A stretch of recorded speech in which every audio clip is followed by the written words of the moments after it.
Filipino food has tastefully responded to the changes in the cultural landscape by melding the convenience of Chinese methods with the richness of Spanish ingredients. Our cuisine was slowly transitioning into one with a distinct personality of its own.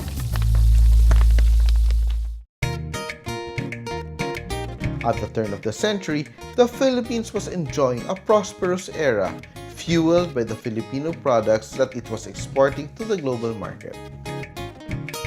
You come to another phase where the colony wants to increase its profit. It uses agriculture as one way to do that. Although not all of the plants that were planted were edibles. This is where the Philippines is now starting to grow tobacco.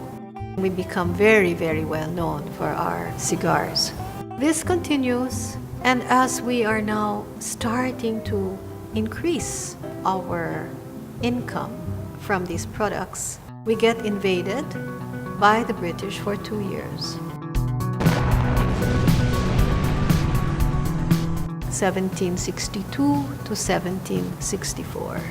All the churches lose their silver. Many of the beautiful objects in the Philippines are looted. After the British occupation, Filipinas is in very dire straits.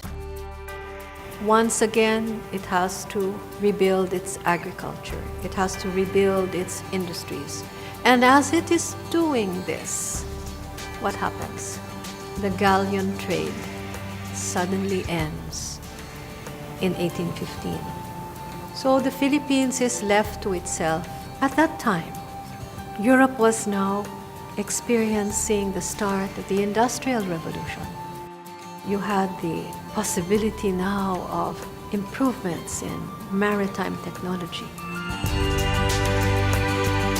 With the opening of the Suez Canal, it became much easier to communicate with Europe.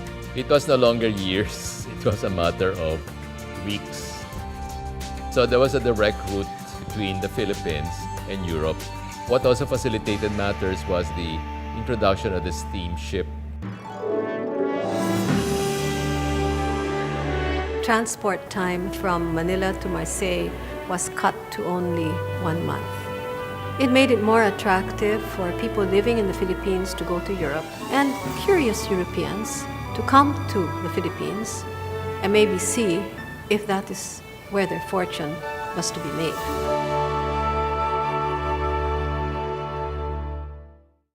And so it was during this period after Suez Canal that one would see more French people coming to the Philippines and opening up shops. You would see more goods from France, and Germany, and Holland, not just Spain, coming into the Philippines.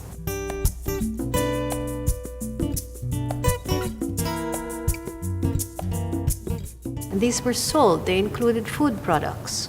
You'd even have British liquor coming into the Philippines.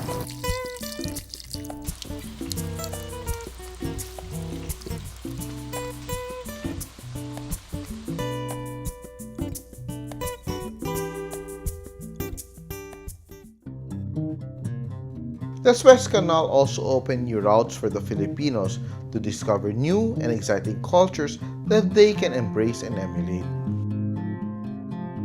It so happened at this time, the Philippines had produced a wealthy native bourgeoisie because of the economic boom in the islands. Hundreds of Filipinos now went to Europe to study or even to reside in Europe.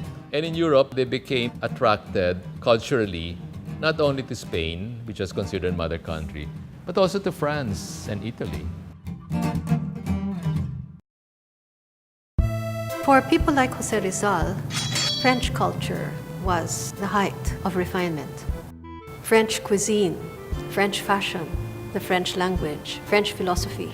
Somehow that had captured the imagination of many people at that point in time. French food, how it was made, captured the imagination of many well-off families in the Philippines. And their goal was to be able to recreate these wonderful foods that they had tried on their travels, recreate them in the Philippines. And their new cooking styles were imbibed. So Filipinos learned to cook the French way. An important dish that seems to have been influenced by the French is our love for fish with mayonnaise. And then other pastry dishes, like sans rival or sans rival in French, is probably from that period. Although the French tell me they don't really have, strictly speaking, sans rival, not in the way we do it here. It's again a Filipino innovation. Beyond appreciating French culture, the lofty French ideals of liberty, equality, and fraternity inspired the Filipinos to take ownership of their own national identity. The Malolos Convention was a day of great hope and pride, as our nation first proclaimed freedom from foreign rule. Such a significant event in our nation's history required a Filipino feast that was at par with the finest banquets in Europe. There is one culinary treasure the Philippines has. It comes from 1898, the period when the Philippines was declaring itself independent. If you look at the menu for the dinner and read the menu for the lunch, everything is written in French. French was the international language of diplomacy. If you wanted to conduct diplomacy, you had to speak and write in French. So you have a young republic that wants to project itself internationally. It cannot issue a document in English or Spanish. It has to be in French. It was apparently an attempt by a new Asian republic to show itself equal with the best in the world. We could wear our top hats and our frocks. We could wear our beautiful Filipino gowns. We could serve the best Filipino food, which at that point was a combination of all the different cooking techniques, all the different ingredients that were growing to make such a beautiful, beautiful setting, to celebrate who we were, showing off how well we could present our food. In many ways, the Malolos Convention was a definitive step towards claiming our nation, and therefore our cuisine as our very own. It marked a point in time that the Filipinos recognized that we had our own unique identity at par with any other country.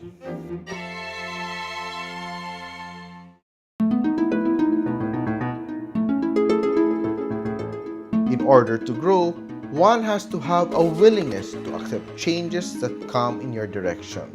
Pathways to the rest of the world brought influences that the Filipino added to his cuisine. A simple base diet allowed him to be open, fusing influences from East and West into his food. Thus, Filipino food gained a world of flavors and textures to enjoy, evolving to a cuisine that is flexible while remaining constant to its core identity.